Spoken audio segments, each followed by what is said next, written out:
சென்னை ஐநாவரம் மார்க்கெட்ல இந்த 90 ரூபாய் வச்சு என்னென்ன சாப்பிடலாம்னு பார்க்கலாம் வாங்க. ஃபர்ஸ்ட் எங்க வந்திருக்கோம்னு பாத்தீங்கன்னா MS வாசன் ஸ்வீட்ஸ் அண்ட் பேக்கரிக்கு தாங்க வந்திருக்கோம். இவங்க பாத்தீங்கன்னா ஒரு போலி 15 ரூபாய்க்கு தந்துட்டு இருக்காங்க. நம்மளும் ஒரு போலியை வாங்கி சாப்பிட்டோம், அல்டிமேட்டா இருந்துச்சு. ரெண்டாவது இந்த சென்னை கேக் கார்னருக்கு தான் வந்திருந்தோம். இவங்க பாத்தீங்கன்னா வெறும் 20 ரூபாய்க்கு தரமான பர்கரை கொடுத்துட்டு இருக்காங்க.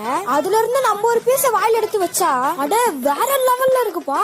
அந்த பர்கரை பினிஷ் பண்ணிட்டு மூணாவது இடமா போனதுதாங்க குமார் ஸ்வீட்ஸ். இவங்க பாத்தீங்கன்னா 10 ரூபாய்க்கு 3 சமோசா தருவாங்க. நம்மளும் வாங்கி சாப்பிட்டு பார்த்தோம், நல்லா மொறு மொறுன்னு கிறிஸ்பியா இருந்ததுங்க. நாலாவதா ஸ்கூல் பக்கத்துலயே இருக்க ஒரு சூப்பு கடைக்கு தாங்க போயிருந்தோம். இந்த சூப் வெறும் 10 ரூபாய் தாங்க, ஆனா டேஸ்ட் சக்கத்தா இருக்குங்க. சூப்பையும் பினிஷ் பண்ணிட்டு அஞ்சாவதா நான் போன இடம் தாங்க சத்யா குல்பார். இங்க வந்து பாத்தீங்கன்னா 10 ரூபாய்க்கு கோன் ஐஸ் தருவாங்க, ஆனா சாப்பிட்ட டேஸ்ட் கார்மட மாதிரி தாங்க இருந்தது. லாஸ்ட் அண்ட் ஃபைனலா MS Vasan sweets and bakery பக்கத்துல இருக்க நிஷா ஜூஸ் ஷாப்க்கு தாங்க வந்திருந்தோம். இங்க 20 ரூபாய்க்கு லெமன் ஜூஸ் கொடுப்பாங்க.